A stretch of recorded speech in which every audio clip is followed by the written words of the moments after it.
Look forward with great pleasure to this talk. Malawi Rashid is a visiting research professor at MEI. She came a couple of months ago. She was a professor of anthropology of religion at King's College London between 1994 and 2013, and she has also been a visiting professor at the Middle East Center at LSE. She specializes in the history, politics, and society of Saudi Arabia. Her interdisciplinary research includes focus on Christian minorities in Iraq, Arab migration to London, Gulf transnational connections, gender relations in Saudi Arabia, and the Islamist movement. She has published a large collection of books, mostly on Saudi Arabia. I think there are 8 altogether. The 2 most recent are Muted Modernists, The Struggle Over Divine Politics in Saudi Arabia, published in 2015, and A Most Masculine State, Gender, Politics and Religion in Saudi Arabia, published by Cambridge in 2013. And she's going to talk today on the rise and demise of the Saudi Islamist political reform agenda. Okay. Thank you, Peter. I'm very pleased to give my first seminar here at MEI. I've only been here exactly 1 month. Peter thought it was 2 months, but a couple of months. I would like to thank the Institute and also all of you for making me so welcome, and thank you all for your hospitality. I'm going to say a few words about, just like briefly, about what I intend to do here while I'm at MEI, but since it's only been 4 weeks, I don't dare talk about my research project. But let me just brief you on what I plan to do. I'm very much interested in theories of monarchical resilience in both political science, sociology, and also history. And what I'm looking at the moment is to go beyond the rentier state model, which says that oil-rich countries like Saudi Arabia buys loyalty. It's a very simple argument, political economy argument, that had been very, very important in political science. So I would like to go beyond that and look at other domestic reasons, go beyond the economy, simply because I feel that a straightforward economic argument falls short of giving credit to the protests that had taken place in Saudi Arabia since the discovery of oil. It denies any citizen of the kind of agency, and therefore I'm looking for ways of explaining 2 different things which we confuse in the literature on the monarchies in the Arab world.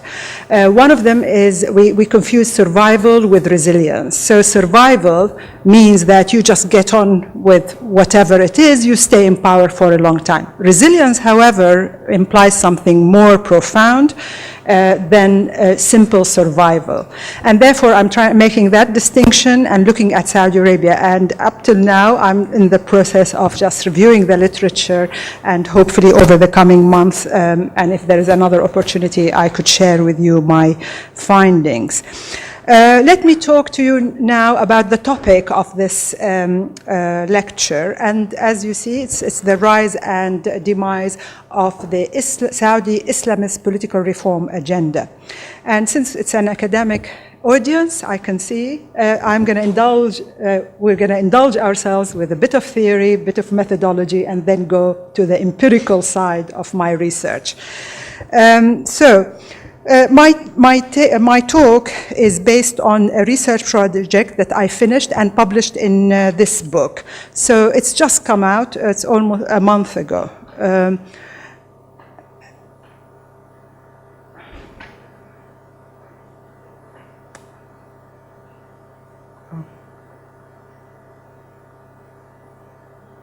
Can we go to the... Sorry.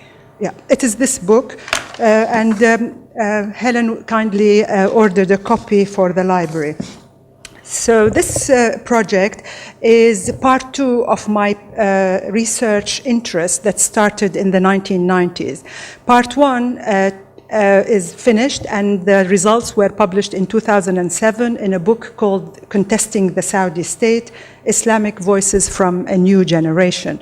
In that book, I mapped the fragmentation of the Wahhabi movement throughout its recent history and explained at the time the rise of radical groups such as Al-Qaeda.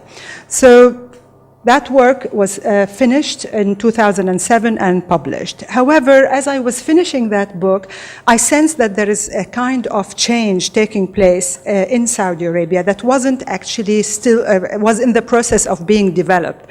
And therefore, I ventured into other research projects and came to the question of Islamism in Saudi Arabia. So I embarked on this part 2 of the study of Islamism after the Arab uprising as a contribution to the research on the changes and the challenges faced by multiple actors in the Arab world, from state actors to non-state actors.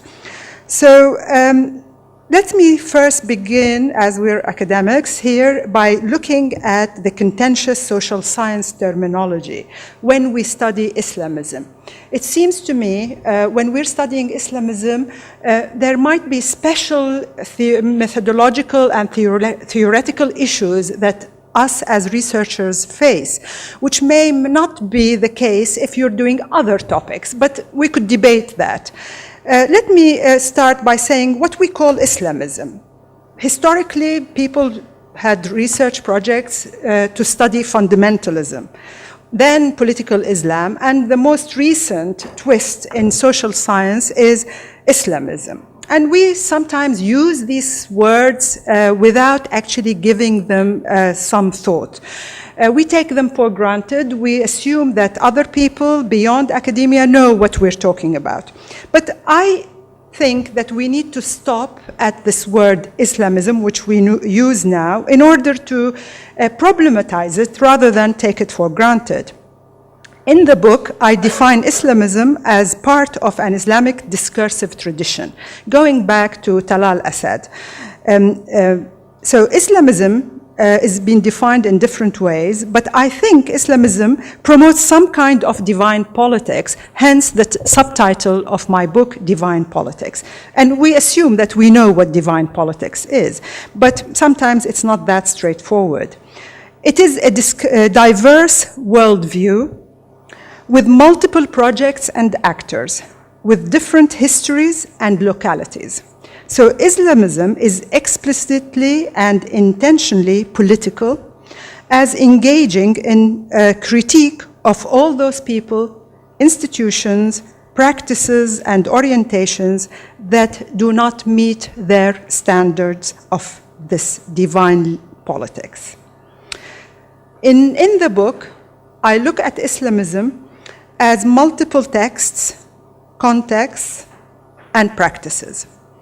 And in a way, I struggle with definitions, simply because, as Nietzsche said, anything which has no history can be defined. But obviously, Islamism does have a history, and therefore it defeats our ability to capture this coin term that we invented, the Islamists use, Islami or Islamawi, depending on your position on these kind of movements. So as a working definition, this is how I understand Islamism. But there is another aspect of the study of Islamism, and this is the problem with our social science categories. In our social science, as like most of you, I was indoctrinated in the Western social science movement, from Durkheim to Weber to the others, to more recent, more eclectic theories, I think. But throughout my education, which goes back a long time, I was introduced to an area, the methodological tool, which says to me that religion and politics are separate. So we design courses when we're teaching the anthropology of religion, and then the anthropology of politics, the anthropology of economics, the anthropology of kinship, etc. And the same is true of sociology. However, I found that in my research in a country like Saudi Arabia, it's very difficult to keep the separation. So religion and politics as separate analytical categories with clear-cut boundaries are really a product of, and I strongly believe this, of the Enlightenment heritage and the rise of the social sciences in the late 19th century. So it is part of the disenchantment of knowledge that took place at European universities and generalized, and we became students of that tradition. However, the understanding of Islamism continues to be framed within the prism of Christian historical lenses and the way they developed these lenses in Europe and unfolded in that particular geography. Therefore, Islamism, when we come across it as Western-educated social scientists, becomes an aberration that proves Islam's resistance to secularism. And I encountered this when I'm a student of late Ernest Gellner, when he was professor of anthropology at Cambridge University. And he did use Islamism as proof that Islam would never become secular. And therefore, the more we had of Islamism, the more the theory was proven that Muslims and Islam are resistant to secularization. So this was the knowledge that we acquired as students in Western universities. So I argue that religion and politics may not be separate empirically, not only in countries of the Muslim world, but also in the West itself. If you look at the US today, just follow the elections. If you look at Russia, how post-communist Russia, we find the Orthodox Church and the political establishment are extremely interrelated. Look at Britain, that claims it's a secular country. Look at the definition of marriage in Britain. Until very recently, it had its origin in a Christian Judaic tradition, until the last probably 3, 4, 5 years, when the definition of marriage changed. So I look at this with a view to say that what we believe to be the religious sphere and the secular sphere may not be that separate after all. They are connected, and it's very difficult to say that they are completely separate categories for sociological analysis. So, enough theory.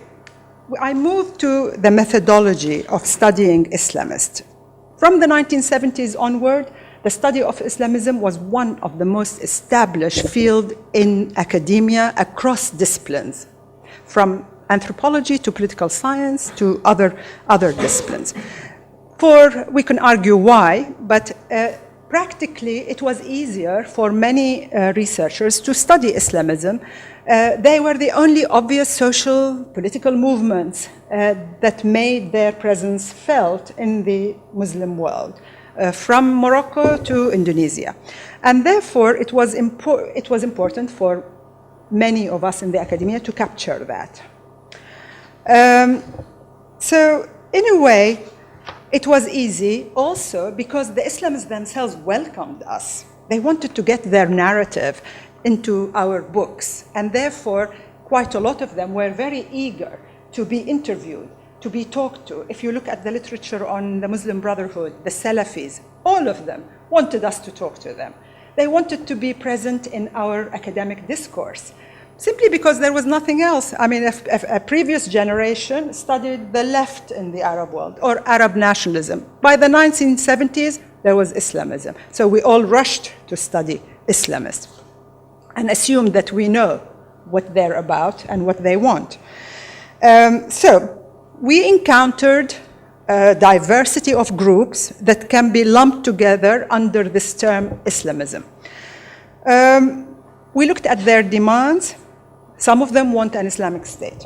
Others want a caliphate. Some of them want to apply Sharia, Islamic law. Others want an all-encompassing Islamism. And some of them wanted just simply to change your personal conduct, make you wear the veil as a woman, respect certain Islamic obligations. Basically, what all this encompasses is pushing for Islam to remain relevant to the public domain, for the Islamic narrative to penetrate the public sphere, not as one of the narratives, but as the narrative. Okay? So it's not just simply about making you more religious. It's making Islam as a reference point with all the demands that are diverse. Then we look at the strategies. Also, they are diverse. From those who are interested simply in proselytizing, making you a better Muslim by endorsing and encompassing all the Islamic teachings, from praying to others, to also identity, symbols of identity, to those who form political parties and participate in elections, to those who carry arms and want to change the status quo by action, mostly by violent action. So there is a spectrum of Islamism. And therefore, it is very difficult to develop a theory of the rise of Islamism to encompass all these different groups with their different agendas and different practices in the public sphere. Obviously, a cynic would say, well, they're all the same. They all want to undermine our way of life, restrict us as women, impose Sharia on us, etc. And there is the other sort of liberal position which says, well, let's distinguish between these groups.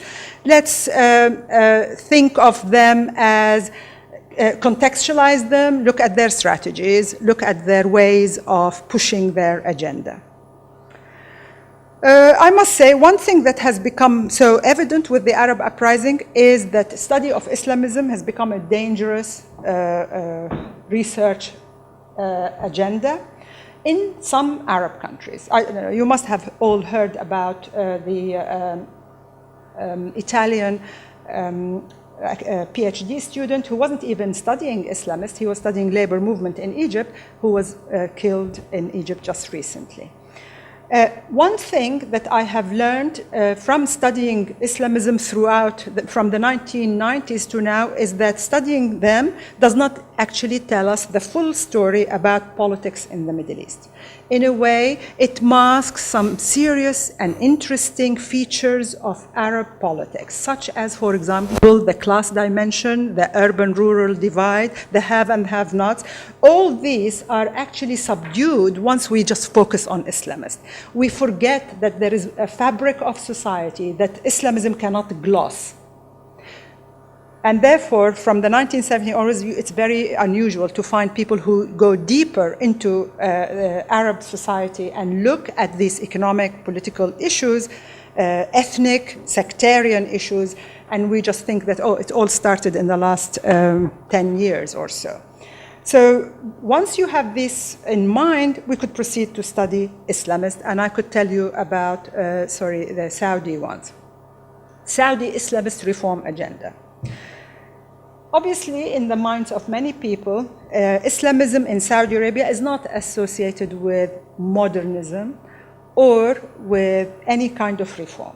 Most people think that Islamists in Saudi Arabia are radical, violent, bigoted, sectarian, misogynist, etc. There's a whole series of labels that you could invoke to describe Islamism in Saudi Arabia. However, if you look deeper, you are going to see a trend that I call the modernist trend. And they are a mixture of mostly Islamists, with some groups who had joined them. In Arabic, they are referred to as Asrani, modernist, Tanwiris, enlightened ones, or Aqlanis, that is rationalist. So basically, there are a number of names, and names are extremely important. Let's not forget that this study of the modernist in Saudi Arabia takes place against a dominant Salafi Wahhabi tradition. And therefore, for some of you, this may appear like, give us a break. How could Saudis be a modernist Islamist? But you have to remember that we're talking here about a dominant, state-funded Wahhabi religious tradition that up to recently believed that elections were haram, that democracy is an infidel invention, we shouldn't borrow it. And there are still people who believe in that in Saudi Arabia. So the modernist agenda belongs to an old modernism, and I define this modernism as an attempt to rethink Islamic norms, reinterpret foundational Islamic texts, and reform particular Islamic institutions in ways that aim to align them closely with the spirit of Islam and the current needs of society. So what the Islamist modernists do is they try to link the past through their texts, Islamic texts, and the future through the requirement of the present. So if you imagine, we have the Islamic tradition in all its texts, from the Quran, the Sunnah, and the other books and interpretation. You are in the present, and you project through your interpretation a vision for the future. Why do I call them modern? Simply because I read their work, I interviewed them, and they engage with modern concepts. So they engage with democracy, they engage with civil society, with constitutionalism, and this is extremely important, simply because in Saudi Arabia there is a resistance to writing a constitution. They say our constitution is the Quran. Those people say that's not enough. I will go through that in a minute. And therefore they ask for a written constitution. Also, they ask for human rights and engage with global discourse on human rights. They call for the separation of powers between the king, the prime minister, judiciary, and other branches of power. And what they call for, not الدولة الإسلامية, that is the Islamic State. They call for الدولة المدنية. So الدولة المدنية means a civil state. Which could be different from الدولة العلمانية, which is like a secular state. So one thing that we have to resist is to see and judge those people or see them through the prism of Western liberalism. It's always easy for someone sitting in DC or somebody sitting in London to say, oh, we found some Muslim liberals. Let's actually engage them in conversation. It doesn't work simply because you're trying to impose a certain kind of label on people who have not thought of themselves as liberal. And liberalism has a history, and therefore it's very difficult to actually just simply label those as liberals. One might say, well, so how do we understand them? In my book, I understand them through their own discourse and language. I show how they link up with an international move towards democracy. I also show their limitations as a group of activists, intellectuals, and religious scholars. So it's not all rosy Western liberalism. You've got to be really careful when you deal with situations like that. Okay, so the Arab uprising. What happened in Saudi Arabia? Okay, well, the regime has survived. Doesn't mean that it's resilient. And I will look at that in a couple of months. Everybody thinks that, well, nothing happened in Saudi Arabia. That's not true. A lot of things happened in Saudi Arabia. So the Saudis, immediately after the Saudi regime, immediately after the uprising, used the old method, carrots and sticks. That's the immediate response. In February 2011, the king returned from the US, distributed $130 billion in jobs, benefits, etc. And repression started. And you have here a glimpse of that repression. protest did start. There was an internet online campaign to start protest. There was serious repression, and only one person turned up in Riyadh. And it was almost like a state of emergency on the 11th of March 2011. But that didn't inhibit other people from actually copying the methods of protest that they have seen happening in Egypt and Tunisia. So the first picture shows women holding the photo of the Minister of Interior at the time, who is now the Crown Prince, Mohammed bin Nayef, exactly like what the Egyptians did, crossing the face of Mubarak and later on burning his photo. A huge presence of security forces everywhere in the cities throughout 2011 up to 2013 and even now. Women protesters. It's interesting that women actually went to the streets in the most conservative part of Saudi Arabia, and that is in Buraydah, in the city, in the center region. So women were sitting on the pavements with signs saying, you know, free our political prisoners. It is completely peaceful. They would take their children, they would take their relatives, and these were the wives, mothers of prisoners who were held without trial for years. So they got that opportunity with the Arab uprising to imitate the mechanisms, the strategies of the protesters in Tahrir Square and other places. You could see also the security forces surrounding these women. Very small groups of women would just come to the street and protest, then suddenly the security forces would come round them, put them in prison. And it is a very difficult situation for the Saudi government and for those women to protest on the street. Because women, as you know, have not protested, even men in Saudi Arabia, not in a big way. There were serious wave of protest in the eastern province of the country in the 1950s and 1960s. After that, demonstrations were banned, and there was no alternative to violence in a way. And this is why Saudi Arabia witnessed a lot of violent episodes, whether it's jihadi or other. So there was a lot of protest going on.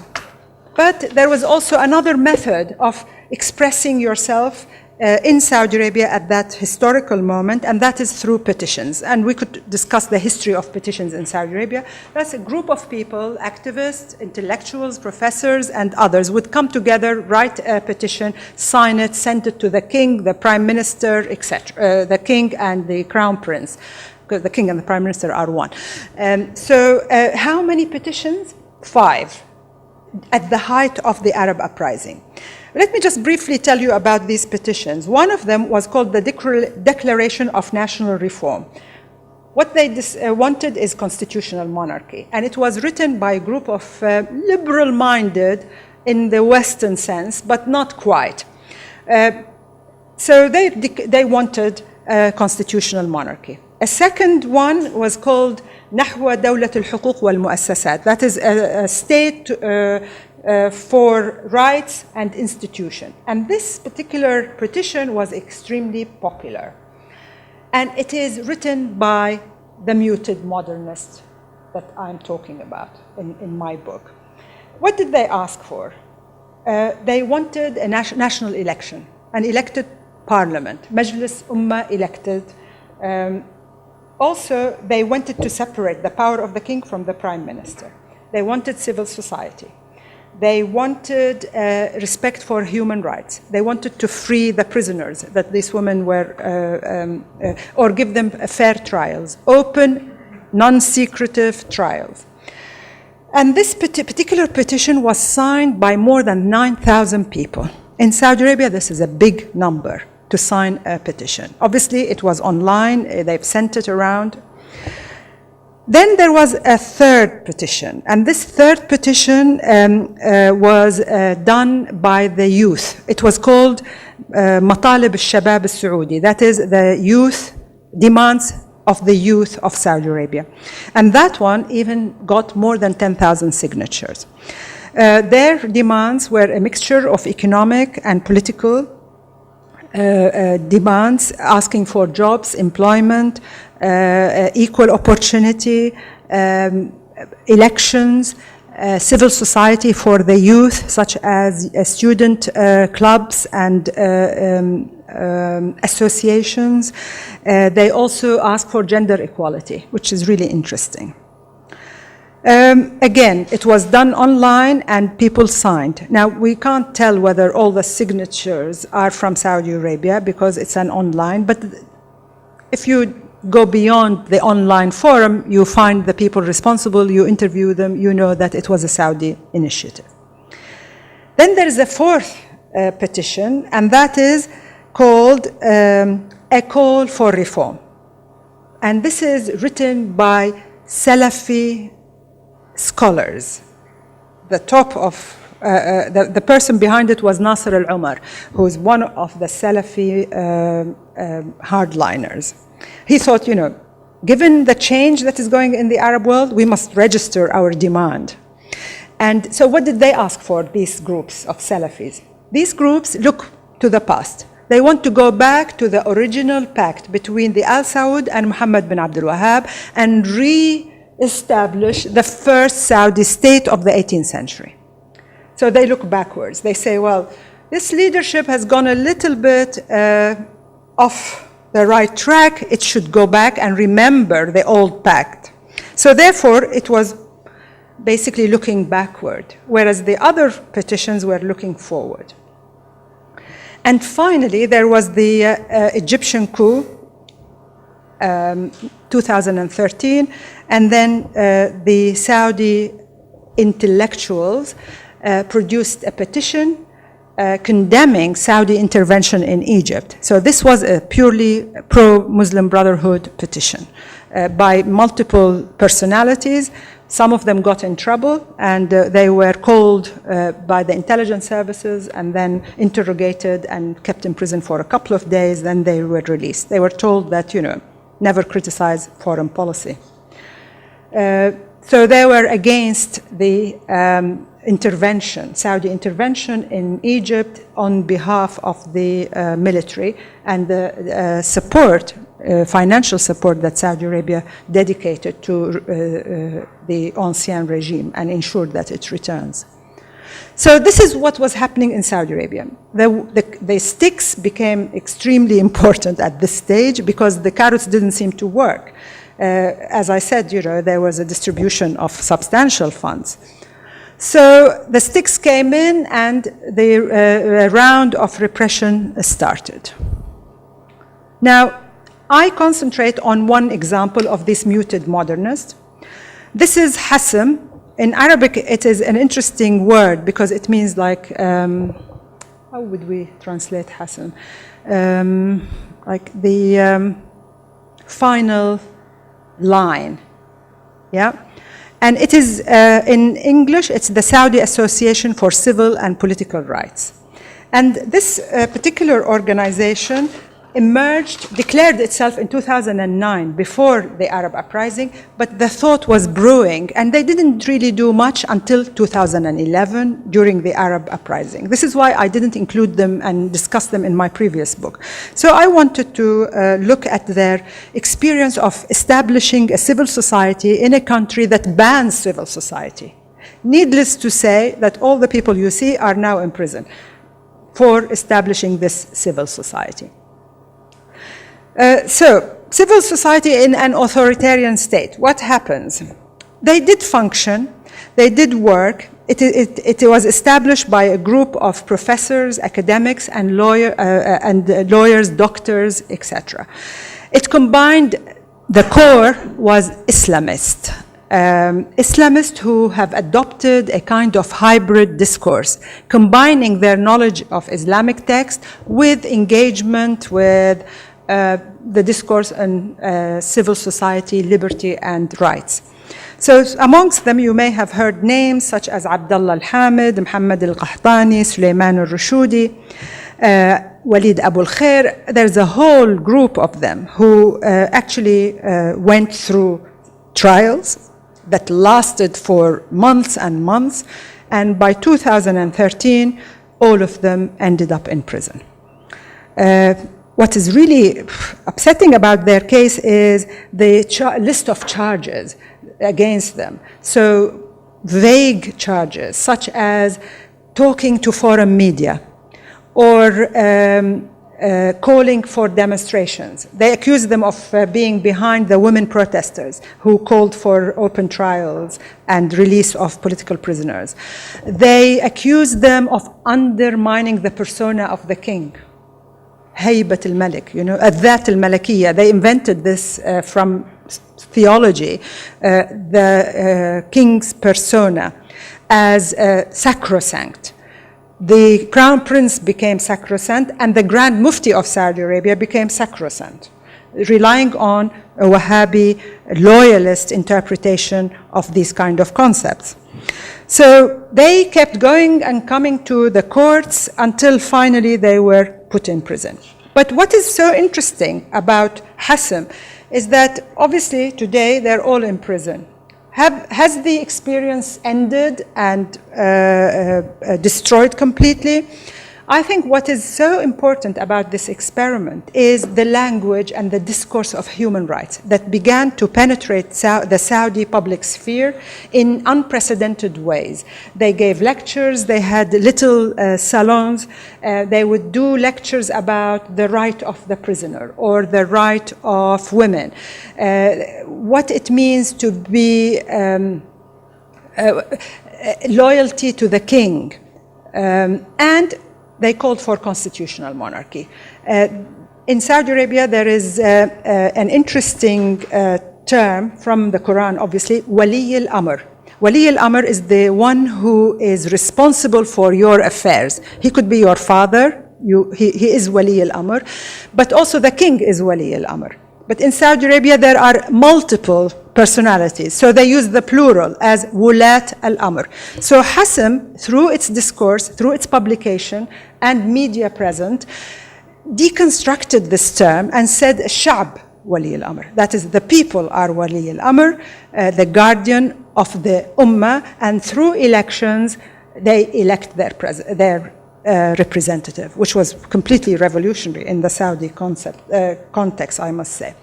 So the experiment endured from 2009 until 2013, and what is left of that is the language, the discourse, and the theatrical performance in the courts. I was following those people in court, and the interesting thing is they used social media. Young people, their followers obviously, would propagate images of those people.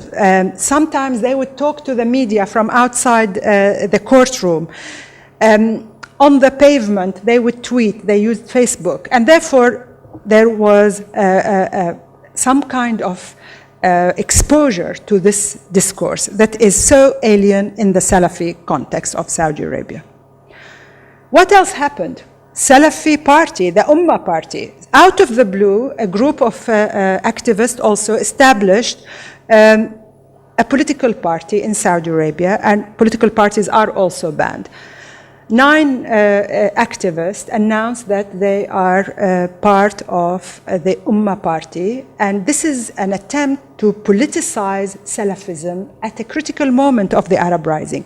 The Salafis thought that they're going to miss out because, first of all, they've never participated in elections. They never did demonstrations in Saudi Arabia. They also denounced the party, Hizb. They call Hizb leads to fitna because it is dividing the Muslim community. So what they thought is that they would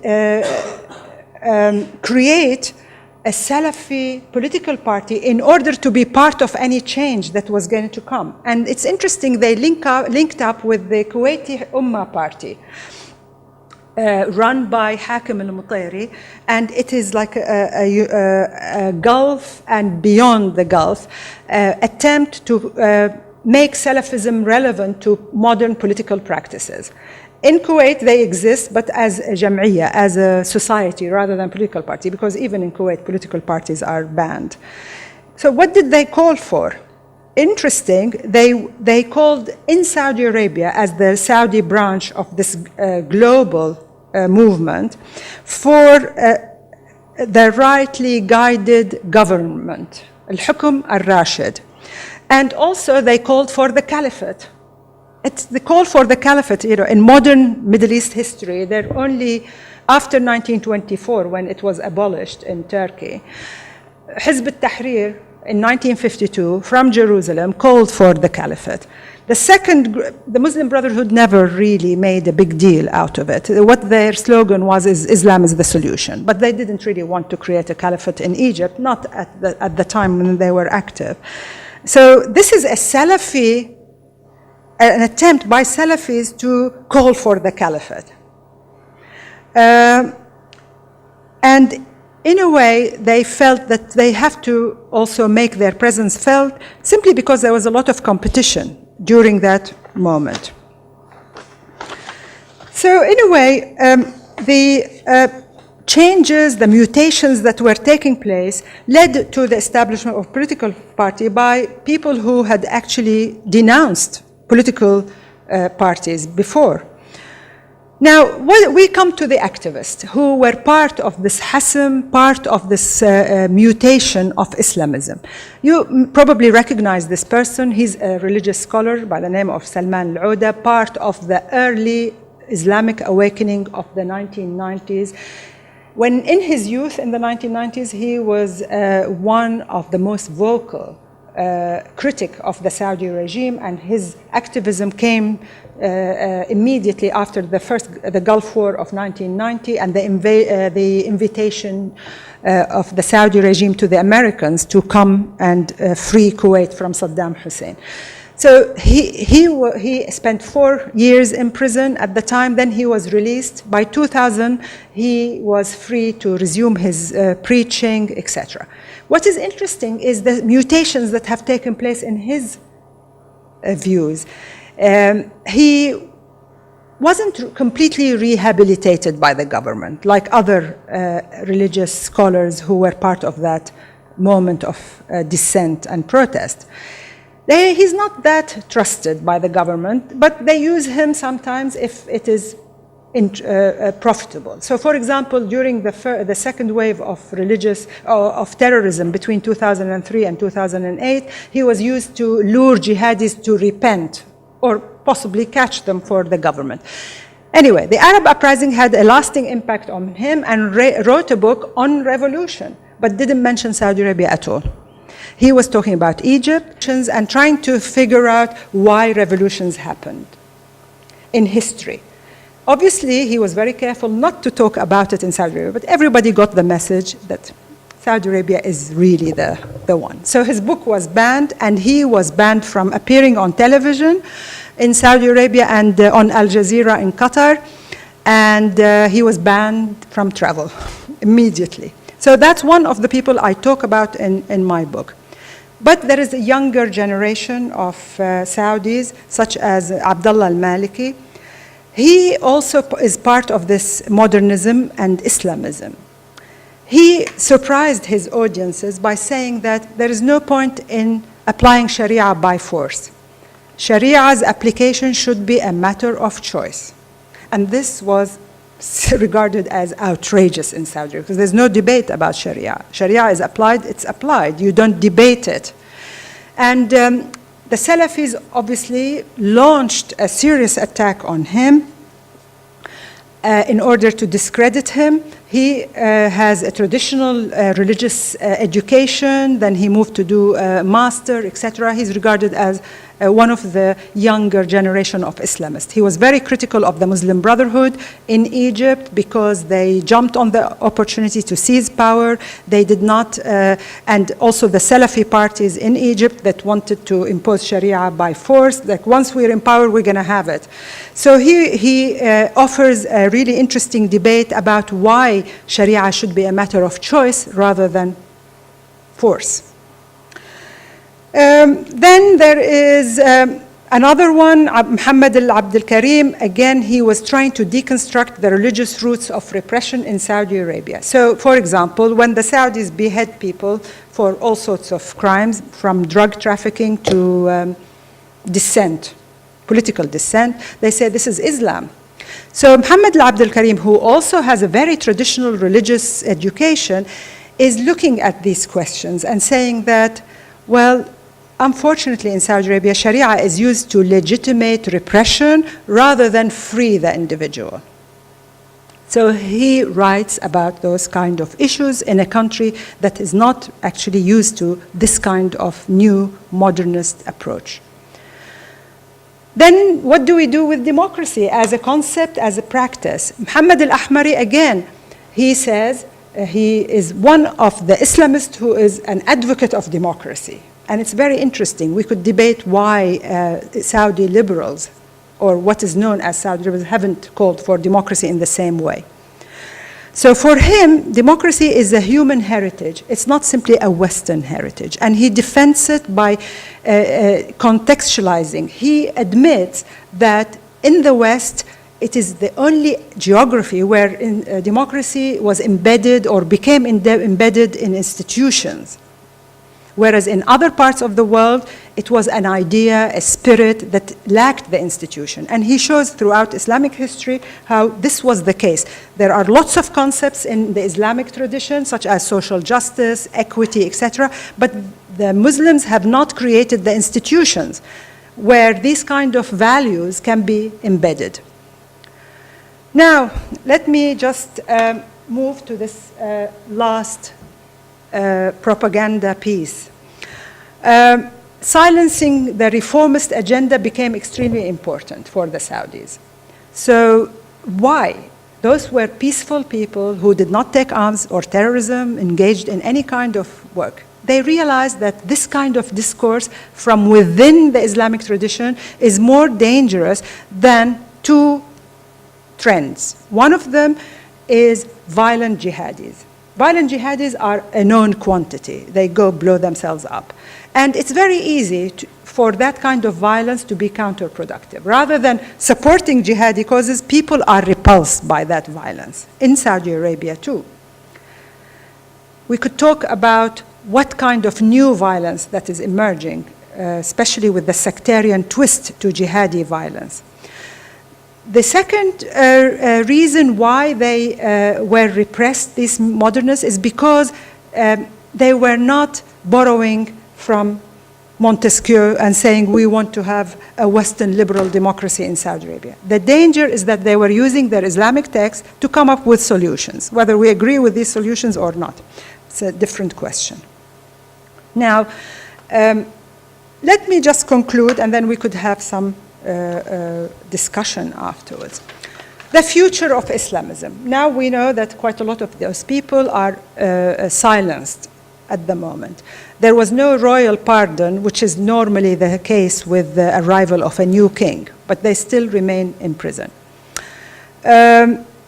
What I would argue is that with silencing those people, what has happened to the Islamic sphere across the Middle East, I would say, is that, including Saudi Arabia, it's like the radical interpretation among those Islamists are becoming mainstream, with the alternative one either silenced or criminalized. What we see also among Islamists is the increased sectarianism of Islamist projects. Anybody who has studied Al-Qaeda violence from 9/11 onward in a country like Saudi Arabia and elsewhere, you realize that the sectarianism entered the jihadi project with the occupation of Iraq after 2003. You know, they never liked the Shia anyway, but it is not done in the same way as it is practiced today among these violent jihadi groups. It has turned its from the 1990s onward, the jihadis were struggling with two enemies. They called one the far enemy and one the near enemy. This was their peer occupation. If you read all their literature, this is what they were struggling with. The Arab leaders on one side and the West, the far enemy, or what they called the far enemy. From 2000, after 2011, 2003, they turned to this sectarianism and that became a systematic violence against Shia and also against Muslims who were not following their own agenda. They did not conform in their Islamic practices to their way of being Muslim. So I think this is happening at the moment, and we are in the middle of this phase. Also, it is important to understand how Islamism, whether it is the Islamism of non-state actors, such as the one I discussed, and the Islamism of states. And we have models in the Middle East. Saudi Arabia is one of them. The Caliphate of Abu Bakr al-Baghdadi is another one. Iran is an Islamist state, and Turkey also. Let's not forget, there is an element of Islamism in Turkish politics. So what we have is competing Islamism at the moment in the region. And this is this is unfolding at the level of society and at the level of these non-state actors, the Islamists themselves. So some of them think that the Salafis, obviously the loyal Salafis, think Saudi Arabia is the model of the Islamic State. The splinter group within jihadi, within the Wahhabi tradition, think that Saudi Arabia is not a perfect Islamist state because their leaders have become have deviated from the true path of the 18th century of Muhammad ibn Abdul Wahhab, the founder of the Wahhabi movement, and the Al Saud. Obviously, also the Iranian model, which I must say does not appeal to the mainstream Sunni Muslims. Iran's Islamism is specific. Wilayat al-Faqih, the rule of the guardian, is specific, and it will never appeal among Muslims, not in 1979, nor in 2015. It's a specific model that is peculiar to Shiism, and even within Shiism, it's not a mainstream acceptable theological position. Turkey, again, that's the sort of Muslim Brotherhood project, and combining the Islamism of the Turkish government with some economic reform appealed during the Arab uprising to some sections of the Arab world. But today the Turkish model is actually under a lot of stress, simply because of its policies on the Kurds, its intervention in Syria, etc. So there are multiple projects that are unfolding in the Middle East. My last question, is the demise of Islamist reformism final in Saudi Arabia? I think, having studied the Islamists for a long time in Saudi Arabia, throughout the history of it, of the movement, not only the modern movement, but the Wahhabi movement from the 18th century, I think unless we have a Kuhnian paradigm shift, which means that unless we have something to replace this Islamism, we're going to struggle with it, and it's going to be with us. It's here to stay, unless we have a paradigm shift. We need something to replace it. Well, some people don't want anything to replace it, but those who do, it's not going to happen until we have a replacement. Thank you for your attention.